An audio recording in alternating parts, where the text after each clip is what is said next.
Good morning. You're listening to Blaine's World Show, heard each Wednesday here on WPVM 103.7 out of Asheville. You can also listen online at WPVM.org and watch on WPVM's Facebook page.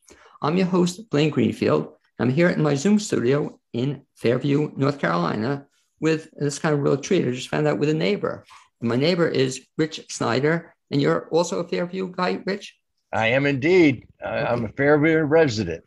Well, I'd like to thank you for coming on board. And before we begin, Rich, I'd like you to wave to all your fans and friends in Facebook world. So if you're watching, this is Rich Shydner, almost in person.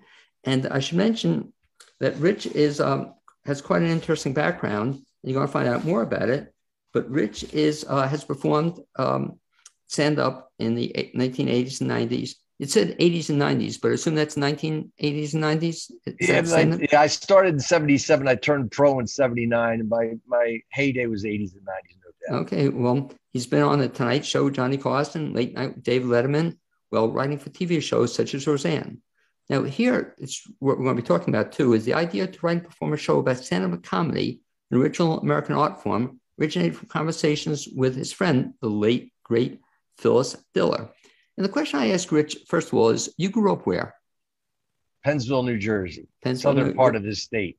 Okay, we were talking about it. And when you were a little kid growing up in Pennsville, New Jersey, did you always know you wanted to be a comedian? No. I didn't know I was even as funny as I was back then. Friends have told me that you were always funny. Used to crowd around you at the lunch table. I didn't know. I knew I was funny. I knew I loved being funny, but I had no idea that this would be a career path. There's nothing in my background. Nobody in my family did anything more about show business than watching it on television. When did you decide you wanted to make it a career? I was in law school in Washington, D.C. A friend of mine, Howard Vine, he thought I was funny. I thought I was funny. We needed a third opinion. So he found a coffee house for me to go perform. And I did 5 minutes. I got one person in 5 minutes went, huh! Started to laugh and stop, that sort of thing. But I knew instinctively, because that's the transition every stand-up has to make from being funny around your friends in the moment to being funny in front of strangers on demand, that was a big moment for me. This guy did not know me when he did that. He wasn't one of my friends who knew I was funny and when I was trying to be funny. And then I kept going. Of course, when I started getting more and more laughs, then the drug really kicked in. And law school was in my rear view mirror. I was going to ask you, did you finish law school? I did actually get the degree. Did you ever become a lawyer? I got a diploma sent to my parents. I wasn't there. I didn't go to graduation. I was in New York City. I know my mom called up and said, I got the diploma here. What do I do with it? I don't know. I'm performing in front of the drunks in about 5 minutes, Mom. I can't think about law right now. So did you ever practice law? No.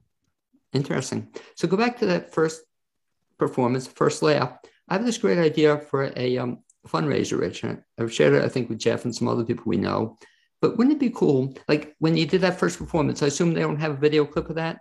No, I have it audio tape somewhere. Oh, do you really? I find it, or I might have lost it. I've been divorced twice, so things get lost in divorces. I get angry and throw boxes out. I've been there too, divorced once. And I assume, though, that because that first tape must have had such great value. It did have great value. Great value. Great value. So somebody probably sold it in the settlement. That's where you lost all your... No, I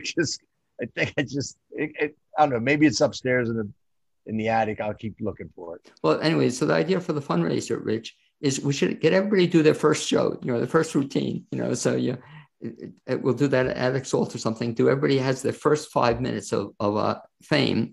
But you went from there, trace the history then from after the first show, what happened? I just started doing it more and more. I got hooked into it. I discovered there were comics in New York City. Then a comedy club opened, Garvin's, 1979, January. That was the first paying comedy club on the East Coast. And all of a sudden, New York comics were coming to DC, and I was the host of the club. And Los Angeles comics were coming there, and I just knew that I had to go play, with the greats. I had to go to New York. I had to go where it was happening for me to grow. Did you ever do comedy in New Jersey? Oh yeah, in my hometown, I've done comedy. Yeah. Off the air, I'll talk to you about a couple of people who do shows in New Jersey. See if you know them. Oh, okay. But now, so then from being a stand-up comedian, being a Tonight Show, et cetera, and so forth, you now have gone into something else. So let's talk a little bit about that. So you have this, which I think is just a phenomenal idea. You have this idea now of doing a show on the history of stand-up comedy. Right. How'd you get that idea? You mentioned. Well, I met Phyllis Diller. She called me up after my third Tonight Show and told me we got to be friends and let's have lunch. And we became friendly over the years. We talked from time to time. Whenever we got together, we talked about other comedians, the greats, and especially from her era. And I got into the history of it with her. We both thought Mark Twain was the first stand-up comic, and she was, you have to write a book. In fact, I have a thing on my desk saying this book will be in every library. Just sort of from Phyllis Diller, a note. And I kept struggling with the book. I was writing a book. In fact, I have a book. I had like 10 chapters outlined and 2 of them written. And it just didn't seem funny to me. I just said, it's too dry.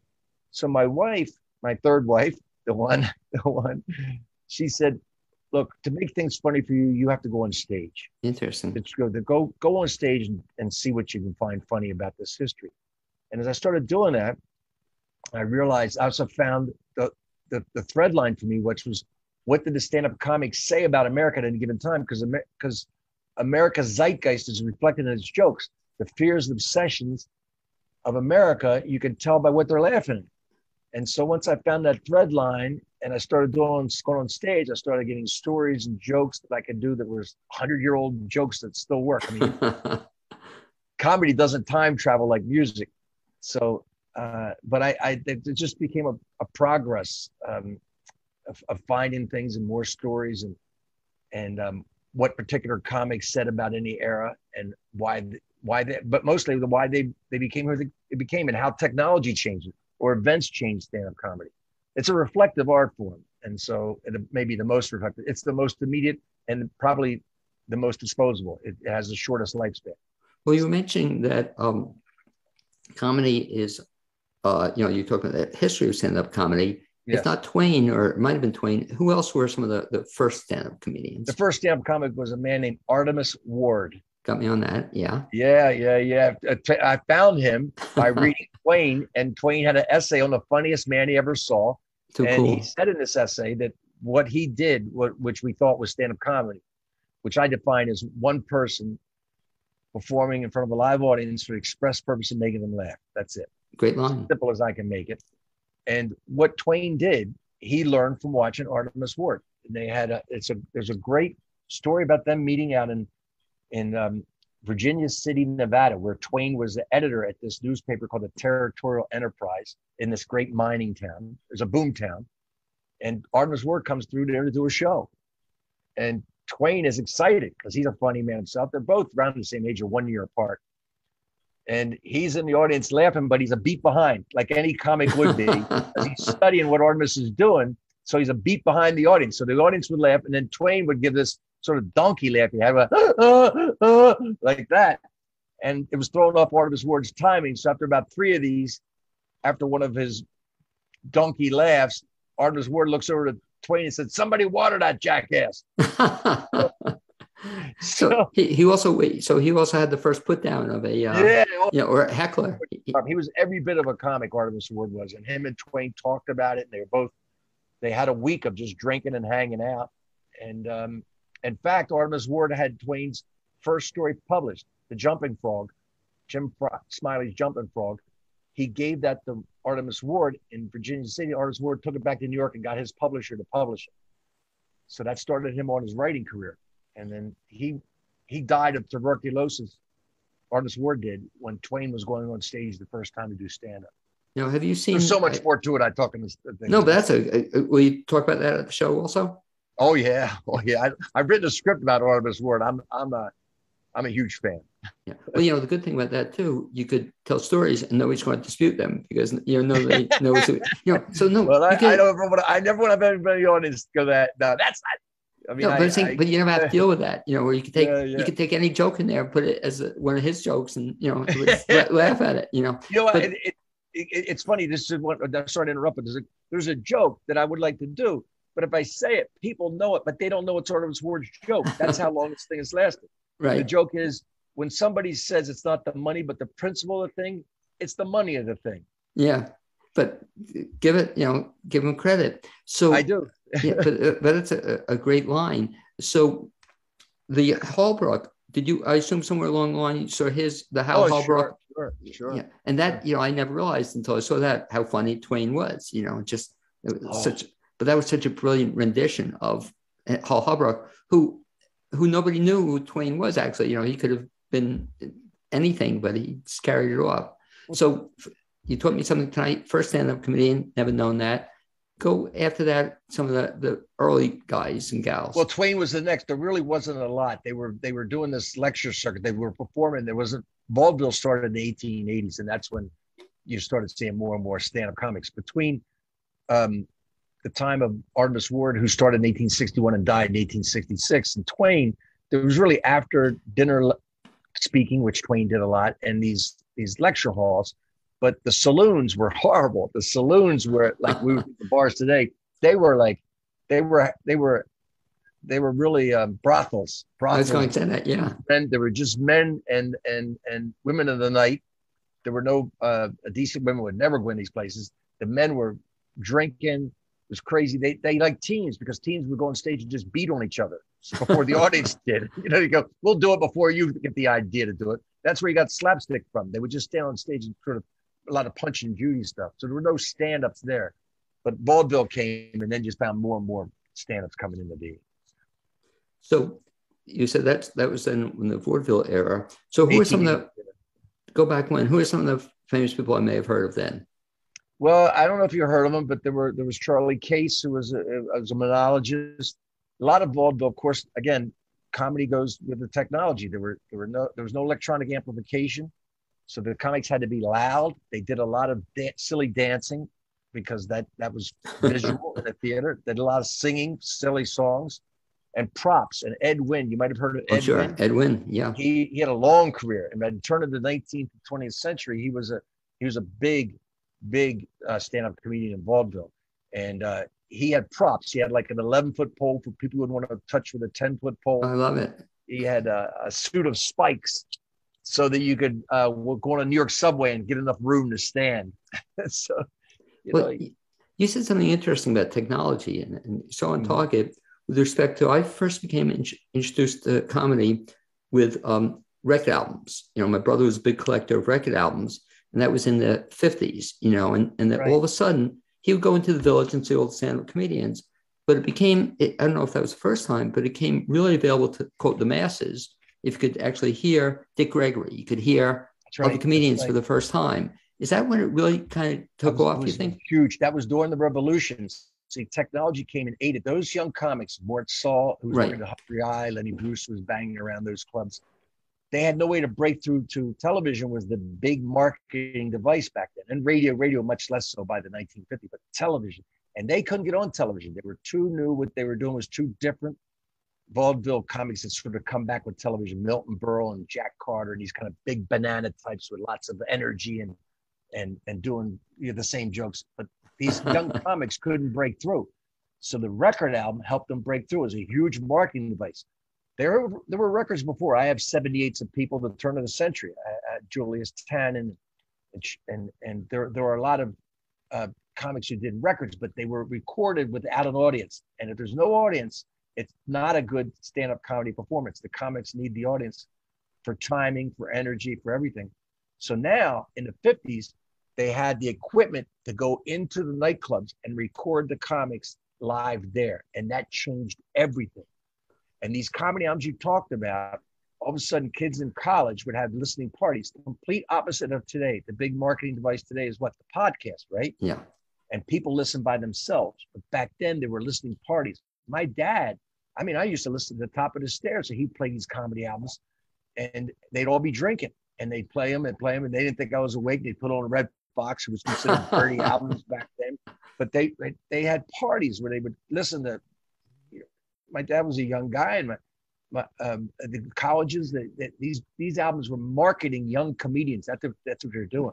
That's how they found out about Jonathan Winters or Shelley Berman. And talk about young comedians. That's how I became, I think, first introduced to a guy by the name of Bob Newhart. Was huge story. Huge But story. he, right around that time, or early 50s and past then, and had these albums, they were phenomenal, and you'd listen to them, you never get tired of them. But that's interesting. I hadn't realized that they were all in front of a live audience, or most of They them. were in front of live audiences. Bob Newhart, I mean, there's so much story there for that. That Button Down Mind, that was not just a #1 comedy album. That became the #1 album in America. In Exactly. fact, he beat out Frank Sinatra for the Grammys. Wow. Best album, best new artist. It was huge. It was, and again, when you talk about the zeitgeist, most of that album, if you look at that album, is Bob Newhart talking about sort of PR guys if they get hold of Abraham Lincoln's Gettysburg Address, right? Right. Modern Madison Avenue types. People were realizing the power of advertising and Madison Avenue to shape images and to sell product. And he was doing satire of that. That album is mostly a satire of Madison Avenue and advertising. It was brilliant, though. I mean, even Brilliant. He didn't talk to the audience a bit. You had to know about the Gettysburg Address. You I had loved to it. know about these things. Then the Wright brothers. Then you exactly, or you learn history. Lincoln, he teaches history. But he said something else very interesting too about a mutual friend of ours, Jason Shoulder. And I would have discussions with Jason at times. I'd say, well, how come he doesn't want to do Zoom? How come he doesn't want to do comedy? And he said almost word for word that you said, he wants to perform before an audience. It wasn't a turn on for him. Have you done any Zoom performances? I have. I did them because that's all there was, and Right. I did them, but very limited. It's the audience. Even if they turn the mics off, they never become an audience. They're all in their little cubicles. They never people laugh because they hear other people laugh. And you take 200 strangers in a comedy club or whatever, and you turn them into one person. You turn them into one organism. That's the miracle of this when you're live and stand up.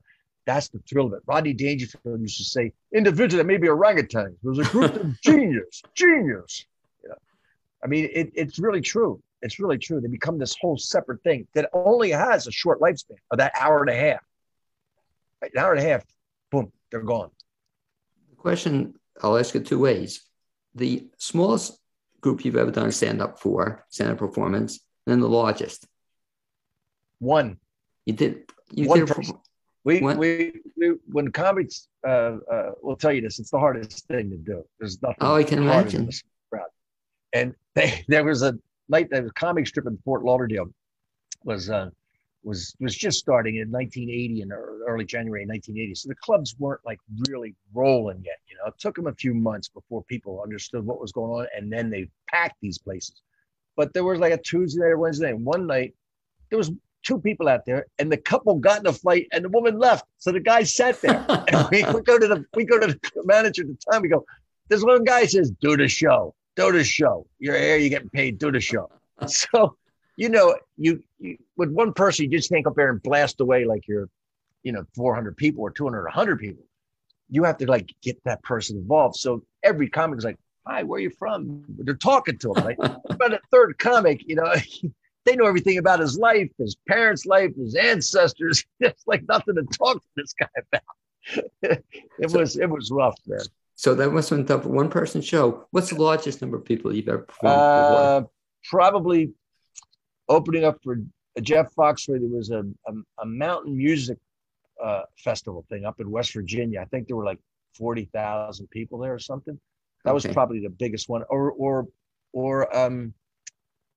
opening up for Chicago back in when I first started back in 78 or 79. I think there were about 11,000 people at Meriwether Post Pavilion, something like a lot of people. Did you enjoy that? Do you enjoy people? Well, at some point it's enjoyable, but I had to learn the first time in Chicago that you do a joke as a comic. You're kind of used to the timing. You hear the laughs. I hear the laugh up front. People. And I start to do the next joke when I feel their laughter going down, like in the timing of it, the pacing of it, really.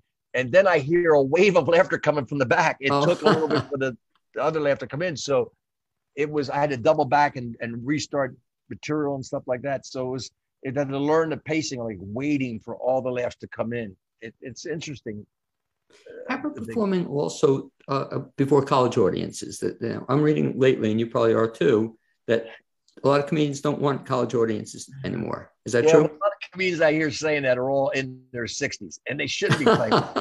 for college audiences. But When I by the was way, in my when I was in college, if they brought some vaudevillian in there who was 6 years old in 1971, I'd have been like, get this clown out of here. no, but you're absolutely right when I think about it. It's, That's what well, it's an age thing. I stopped playing colleges when I was like 28, 29. yeah. I saw the separation. I go, I can't play this. I'm sure young comedians have no problem playing the colleges. The complaints I hear from older comics, so they're aged out anyway. I don't care how famous they are, you're aged out. It's a demographic. But what about every also generation changes? I told you before about that. Your sensibility, your language, everything about it changes.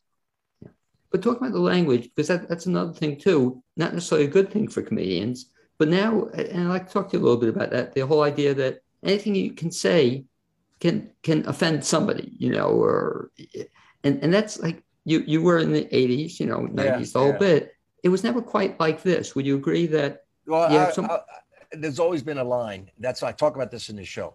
There's always been a line, an invisible line of what you could say and what you can't say on stage. What is acceptable? There's a line. Even it could change from audience to audience. It could change from town to town. It can change. There's this line. You got to find it. You got to go over it to find it. The great comics dance on that line. They dance on it. But the difference I noticed today is the audience will complain in real time. They'll complain more there because they think the show's about them, because that's how everyone's watching now. My daughter, she's 31. She says, we're the 3-screen TV generation, or the 3-screen generation, Dad, 3-screen generation. Because we're watching 3 screens at once. They got their iPhone, they got their iPad, they got a TV in front of them. Everything's about them. Everybody consumes individually. Everything's tailored to them. To me, it all started with Burger King, have it your way. Back in the day, you got a McDonald's sandwich, right. You got a burger. Hey, you don't want the pickle? Take the bun off, scrape the pickle off. You don't like the mustard, you don't like the special, scrape it off with a napkin, because this is how you're getting it, right? But then everything started becoming tailored. Then you have Starbucks and everything else. Everything's tailored to the individual. So people sit in an audience, they think the show's really their show. They think it's about them. So if you say something, back in the day, it would happen. I'd say something and somebody come up to after the show. So, hey, look, you did this show you did that joke about planes crashing. Yeah. I lost a cousin in a plane crash a couple months ago. I'm kind of offended by it. Look, I can't tell. It's just a joke. Planes do crash. I fly a lot. I have that fear. Other people fly. They have the fear of crashing. That's what I do. I can't poll the audience beforehand. I'm sorry about your cousin. But we'd have this discussion afterwards. But now that happens, people will go, hey, you're doing a joke. My cousin died. They'll yell right during the show because they think the show's about them. Well, the classic example of that, Rich, and I'll have you tell the story with Godfrey, how he brought comedy back after the World Trade Center. Oh, by the way, one of my quick digression, and I'll let you talk about the film. One of my all-time favorite films of all time. You've seen it?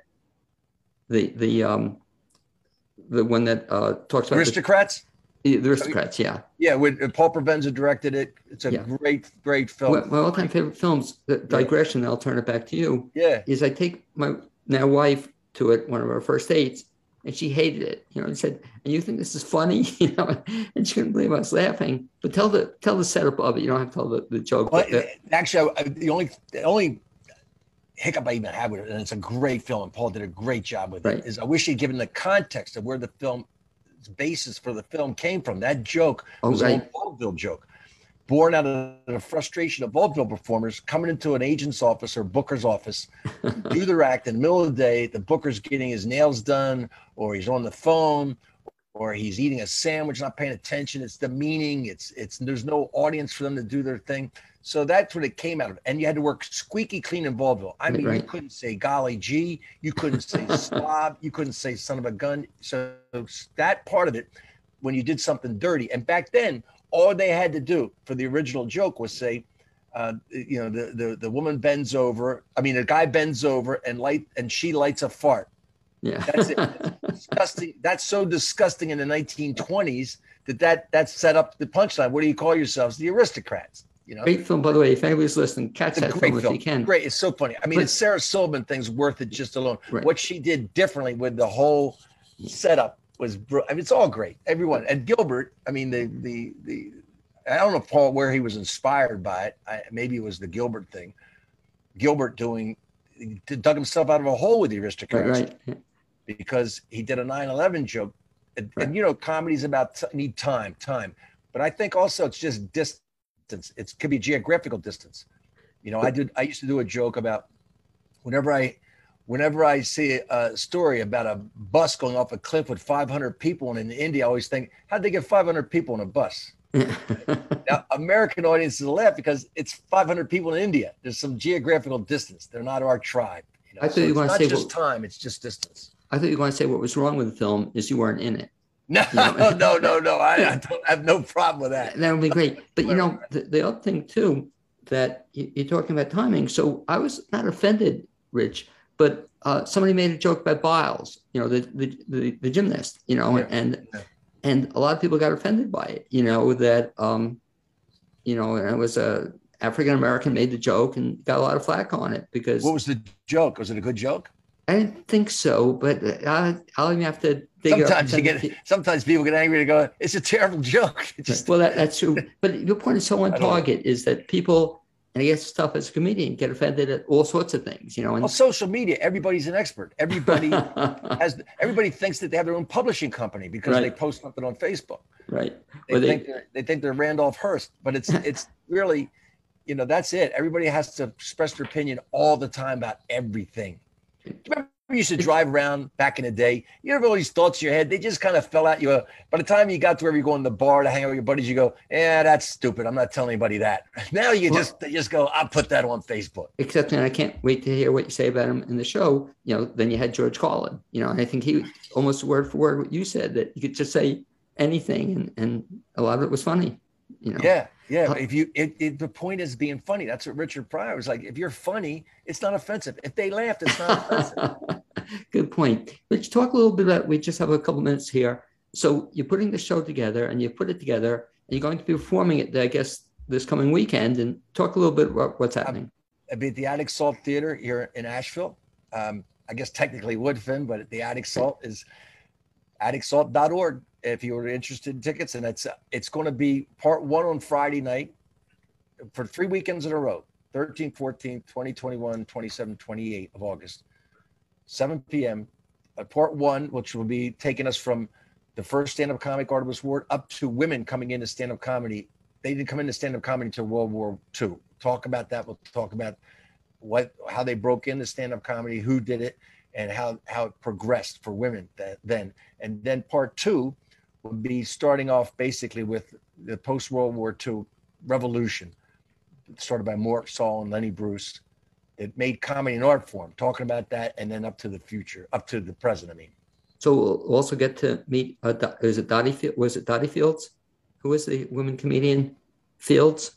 Dottie Fields? Toady Fields. I don't really talk about Toady because she wasn't a game changer per se. She was one of only about a handful of comedians back then. I mean, I talk about Jean Carroll, I think, was the first stand-up comic, female stand-up comic. And Moms Mabley was in that area, and Minnie Pearl. They were all sort of bunched in that area doing stand-up. And then, of course, the great Phyllis Diller, who was the first female stand-up star. And then how Joan Rivers came after her. But there was only a handful. Toady Fields, I mean, you could name them. You could name them up till the 70s and 80s. And there was more of an explosion of women in the stand-up. But even now, isn't it still a field mostly dominated by men? Yeah, I think in my era, when I did a best I could figure out from 1979, when I got to New York, there were about 10% of the stand-up comics were women. Now that was a big change when there were like 5 or 6, right, in the 50s and 60s. But now I think, according to what somebody told me, there's like around 40% women. It's getting closer. It's getting, you know, and I noticed there are a lot. Now, I just think it's like, you know, that it should be about 50-50, but you know, it's changing. So again, to repeat, Rich, you're going to be at Attic Salt 13th, 14th, 20th, 21st, 27th, 28th. The website for Attic Salt is www.atticsalt.org. Atticsalt.org. Find out all about the show, to get tickets there. And lastly, if people just want to find out about Rich Shydner. Am I pronouncing Shydner? No, it's Shydner, but that's Shydner. Okay. I have at the cover of my book. Once you come, I'll give you a copy of my book. Kicking Through the Ashes is all the ads of how they spelled my name. I should have changed my name at the beginning. I was going to go Elvis de Groot, and then I was going to go with a couple different names, but it's a weird German name. Well, even you had the same problem, even the first name that you spell it Ritch. Yeah, well, that's how I'm named after Richie Ashburn, who was my dad's favorite baseball player. Okay, sure. But my mom thought Richie was spelled Ritchie because she lived near Ritchie Highway in Baltimore. Okay, so that's gotcha. How she thought you spelled Richie, and then. Anyway, real pleasure to speak to you. And this is my pleasure. Really, RichShydner.com. That's my. Okay. I can't wait. I can't wait to see the show, and best of luck with it. And my pleasure, Blaine. It'll be amazing. Really was fun. Okay, hope to speak to you soon. Meet you in person. Great. Yeah. Thanks a lot for being my guest this first half hour on the BLAINESWORLD show. And as Rich works his way out of the studio, if I can make him disappear, we're going to bring in the second guest. And there he is. Chris will be with in a second. I should mention, as Chris is getting set up, that WPVM's mission is to foster community through programming that cultivates dialogue to inform and entertain. The station provides the medium for artists, business, community leaders, and nonprofits to share their voice on live radio. Listeners are invited to help support WPVM's efforts by making tax-deductible contribution. You can do so by going to the website, WPVMFM.org, and looking at the donate option on the upper right-hand side. It's next my pleasure to introduce my second guest today, and he is Chris Wilhelm. And Chris, you can wave to all your fans and friends in Facebook world. If you're watching, you can see Chris. And Chris is known for bringing positive vibes and uplifting messages. I like that, to an audience. He plays Americana, folk rock that is infectious and insightful, and sprinkles in covers too. Worldwide airplay brought his latest album, This Toe Shall Pass, to the top 100 alternate country albums of 2020, and spent several months on the national folk charts as well. And Chris, first question I always ask people is that when did you start becoming a musician? What was like the first thing you ever did from a musical standpoint? Well, okay. I remember I was 13 and I loved music and I wanted to play. And that's when I first got my first guitar. Before that, I wanted to play music so much, I would cut out cardboard guitars and draw strings on it with marker and just play along with the radio. And yeah, that was, and then I got the guitar when I was 13. Did you ever have lessons? I first got the guitar and I just started banging on it and just making my own sounds and recording it. And I just enjoyed just being in the room for hours, making my own songs right away. Like just hours, just, experimenting with it. And I think that was a good way to do it, Do you remember your first performance? Oh, yeah. Where was that? Well, okay. I have two. I have one. I was in a punk band and I was 16 and I felt sick. I felt nauseous. Yeah. And then the second time I came back years later, the year 2000, and I played open mic and it was the same. I just felt nauseous. And I don't remember either event that well. Did you ever get paid for either of those? No. Okay. The question is, and I'm asking for a reason. Do you remember your first paid gig? Yeah, I do. Where was that? It was at a bar. It was in Albany, New York, Quigley's. I can still remember the name of the place. I 3-hour set, and we got paid. Yeah. No, and did you frame that? I'm looking in the background. Do you have it framed somewhere? The first check, or I guess you cashed it. Is that correct? That's a good one. I should have framed it. but you know what we should do, Chris? I have this great idea for a fundraiser. Is somebody I want to have everybody play their first set. So when you were in Quigley's, I assume they didn't have a recording of it then, or they didn't take a video of it. But wouldn't that be great that everybody would play the very first time they ever performed someplace, and a trip down memory lane. So you went from Albany, New York, playing at that place. How did your career go from then? What you start doing? Well, It's been a fun journey. I have a lot of music achievements that I'm proud of. Then I went to Boston after I was in Albany, and that was my first stab at being a full-time musician. Went down into the subway and I seen people playing music down there. I was like, I could do that.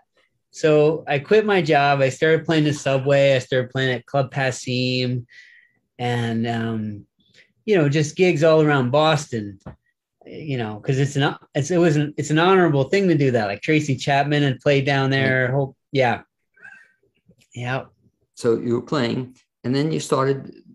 Did you become a member of bands, or did you start playing with groups and stuff at that time? No, just I was solo, and I started working with other musicians that played my music. I started working with different band members, but it was always Chris Wilhelm. Now you also write a lot of your music, is that correct?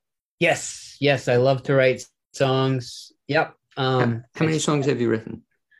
Oh man, I wish I knew the number. I think I have 8 albums out now. And I wish I knew the number. I absolutely love writing. And man, I don't know. A bunch of songs. I mean, if each album you have 10, whatever, probably well over 100, I would guesstimate. Oh, well over 100. Well, talk about the process, because songwriters always amaze me. Do you sit down like every day to write, or what inspires you to write a song? Okay, well, it's always different. It's not every day.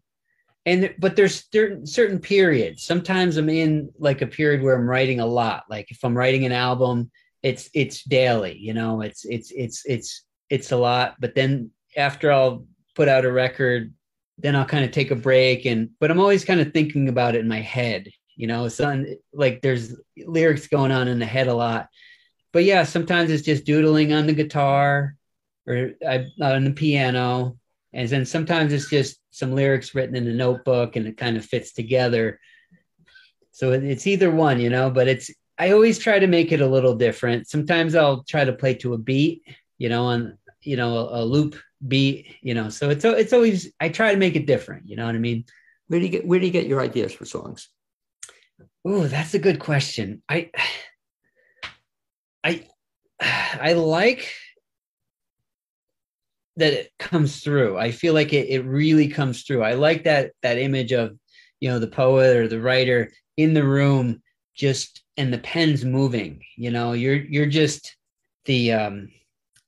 moving the pen because it's coming through you. So that I feel like I just show up. I have to show up, some days there's nothing. Some days there's a song, some days there's half the song. I've always wondered, Chris, with singer-songwriters too, do you ever write a song and then revisit it after the fact and want to change it or modify it or amend it? Does it kind of evolve over time?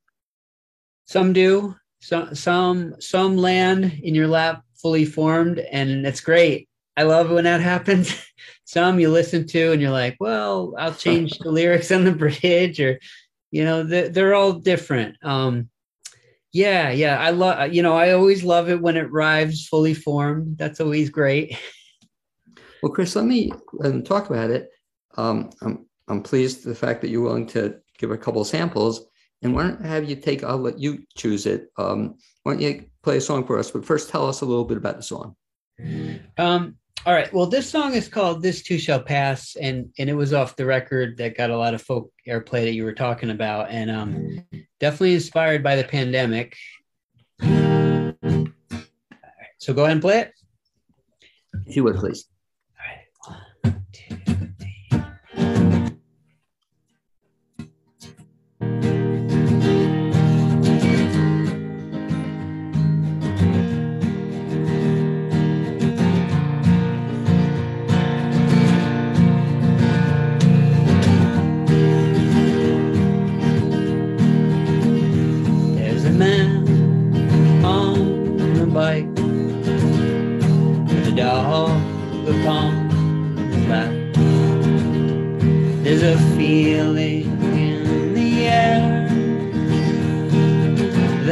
did take me back. The future was unwritten. The sky was rushing by. 100,000 moments flashed before my eyes, and this too shall pass. This too shall pass. For the morning is a-coming, and this too shall pass. There's a fire burning in the sun. There's a passing of a train. The distance that brought us closer, we did obtain. The tiger was out of the cage.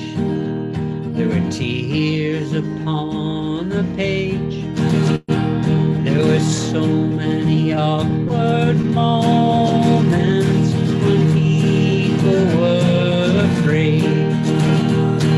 And this too shall pass. This too shall pass. The morning is a-coming, and this too shall pass. There were times when I wanted to punch a hole in the sky, but I got more than answers, and I still wonder why. With all this grace and blessings in this big old heart of mine, with the ghosts of Woody Guthrie, now is the time. And this too shall pass. This too shall pass. For the morning is a-coming, and this too shall pass. Politics and bad gravy never mixed too well. There's a dream that I keep having. We're all together now. We're all perfectly flawed people, realizing boundaries. It's time to blow the whistle, 'cause now is everything. And this too shall pass. This too shall pass. For the morning is a-coming, and this too shall pass. For this too shall pass. This too shall pass. For the winds will keep on blowing, and this too shall pass.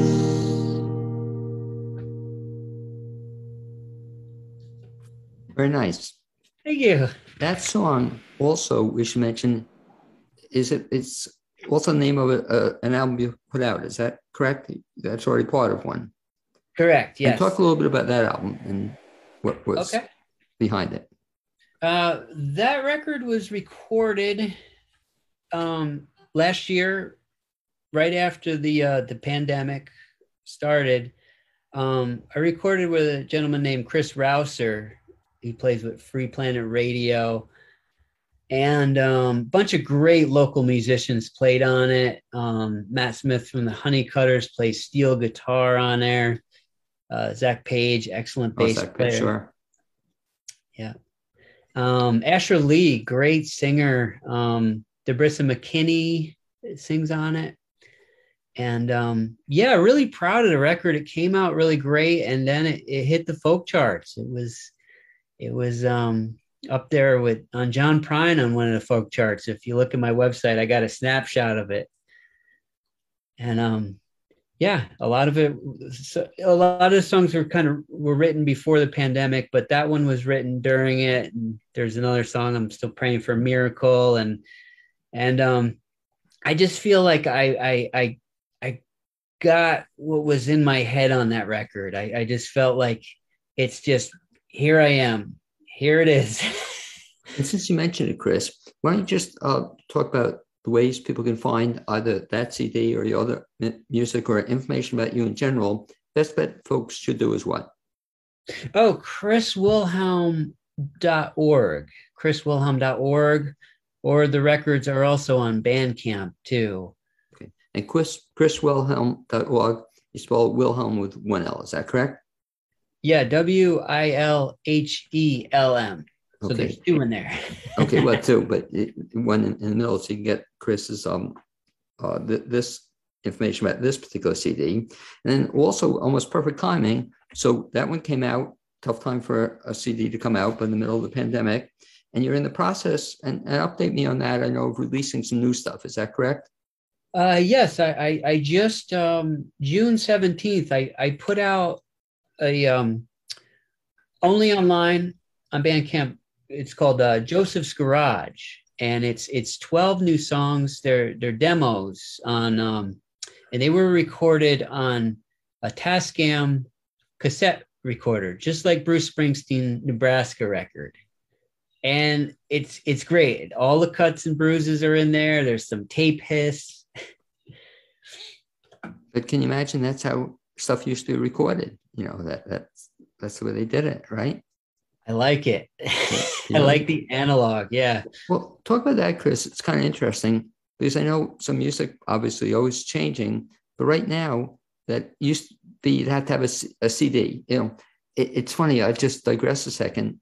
I still love music on CDs, and I still have a CD player, but now I can't play it in my car anymore. You know, there are no CD players, and so even on Amazon, I'll buy something on CD, and they're becoming harder and harder to get. Because now that's not how you get music. Talk about the process, even for you, how it's changed. Yeah, I still listen to vinyl. I bought a turntable. It sounds amazing. I listen to cassette tapes. I listen to CDs. I like the full album. I got a CD player in my car, and I can't get it anymore in a car. Exactly. Yeah. I like this experience of the full album. To just, sit down offline and listen to a record, and you read the liner notes, you read the lyrics. And I like that. It's like bonding with the album. And for me, I love it. That's a big source of inspiration for me. Well, before your time, there was also something called 8-track tapes. I don't know if you've heard of 8-track tapes, or 78 records, Yeah. But that's really interesting. Harder and harder to get hold of. But your guy still goes back to tradition, still likes listening to that. And I love your point, but the liner notes, you don't have that anymore. But I love being able to read that, Yeah, you need a magnifying glass to read it, but you can eventually read it. Yeah. So talk a little bit about then, so you have this other thing. So it's now, if people want to get these songs, they can't get it then in a CD. They have to go to this website. What was the website again? It's called Bandcamp. It's called Bandcamp. And they can download the music there? Is that the idea behind it? Yeah. Okay. And so you're coming out with that. And while we still have a little bit of time, I think I talked to you off the air. You had another song you might want to share with us. And what song was that, Chris? This is a brand new song. It's off of the Joseph's Garage album. It's called Quiet Revolution. Okay.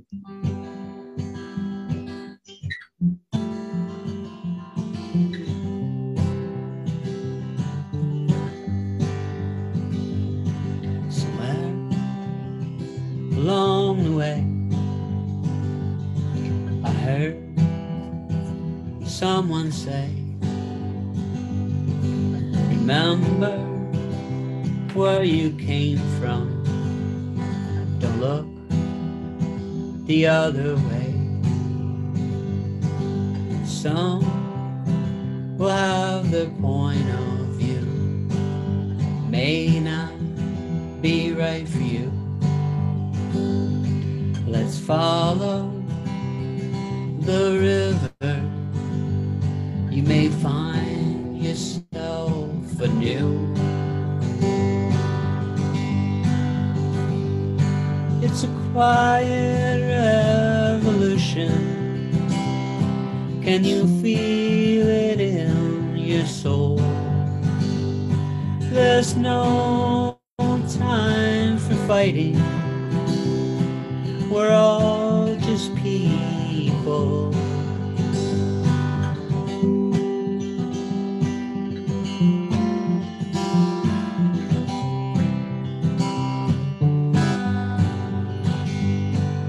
Sure, there will be days you can only hold your head up,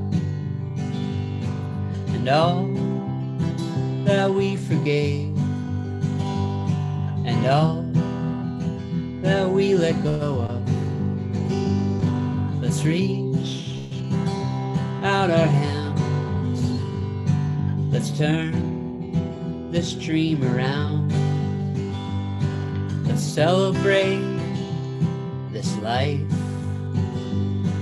because we're here now. It's a quiet revolution. Can you feel it in your soul? There's no time for fighting. We're all just people. And we gather in the cities, and we gather in the parks, looking for a brand new beginning, looking for a brand new start. It's a quiet revolution.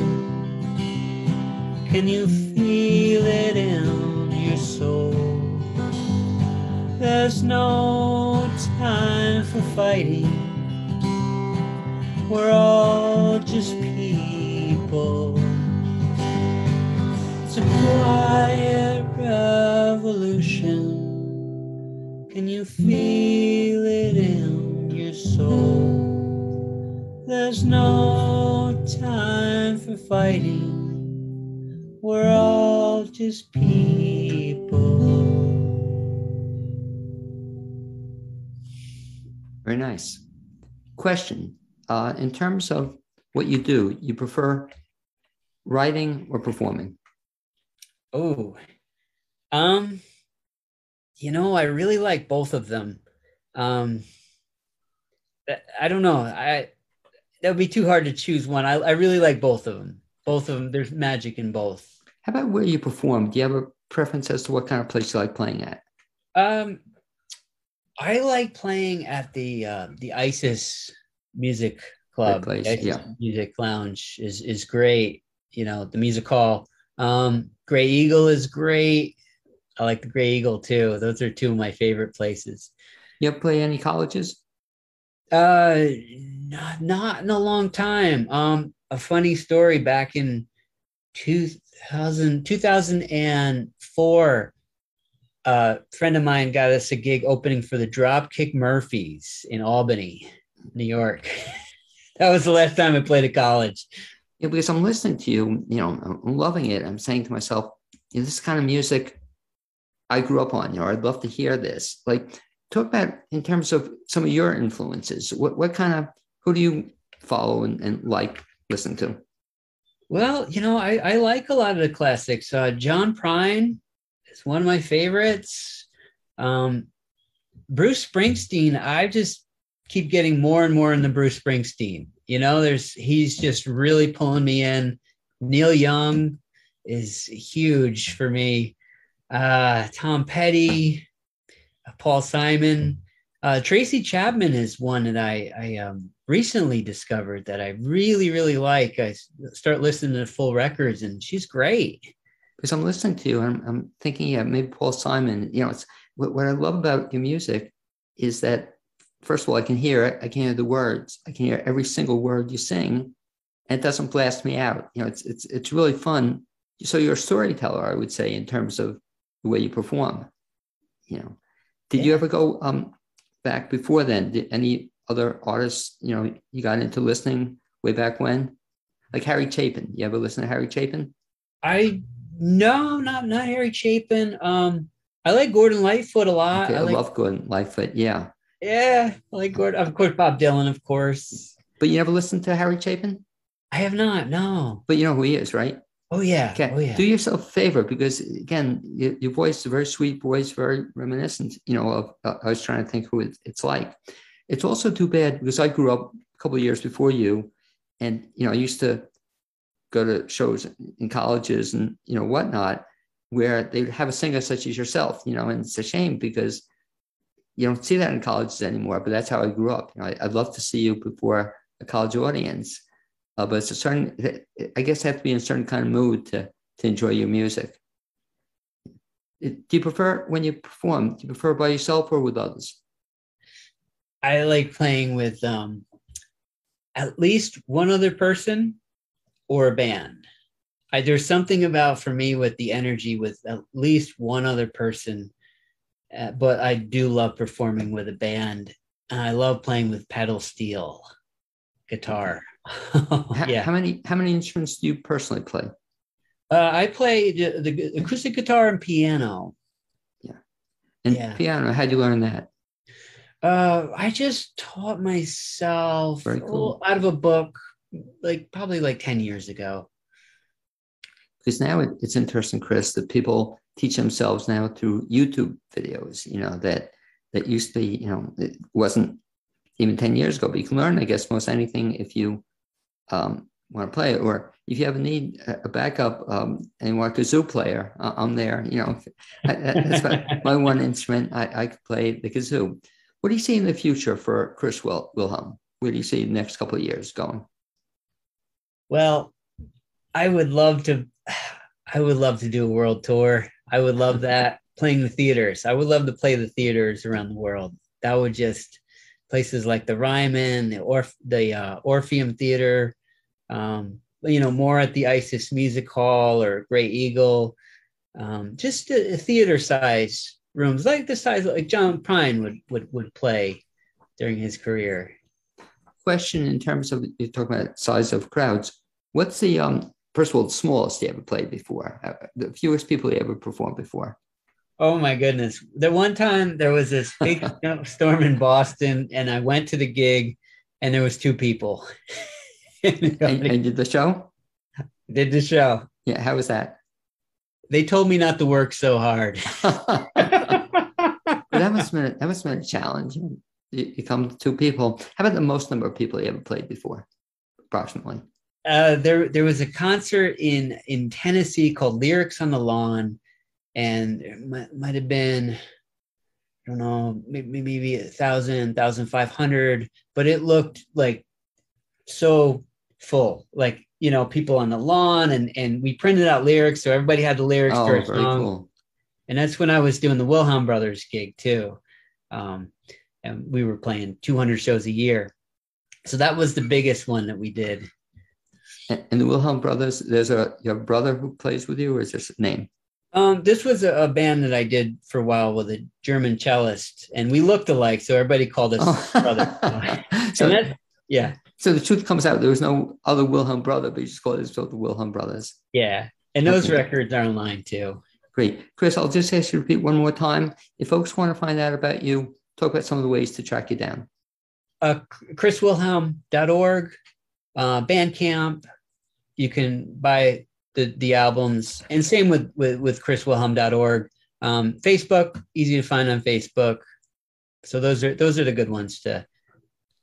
Yeah. Great. I'd like to thank you, Chris, for being my guest the second hour on the Blaine's World Show. Also, thank Rich Shydner for being my guest the first half hour. Amy Prisnash, my producer. I look forward to having you join me next Wednesday here on WPBM 103.7. And you can also listen online at WPBM.org. WPVMFM.org, and watch us on WPVM's Facebook page. As I say goodbye to you, Chris, I'll have you just stay on board while I sign off, and I'll catch you on the tail end of the show. Thanks a lot.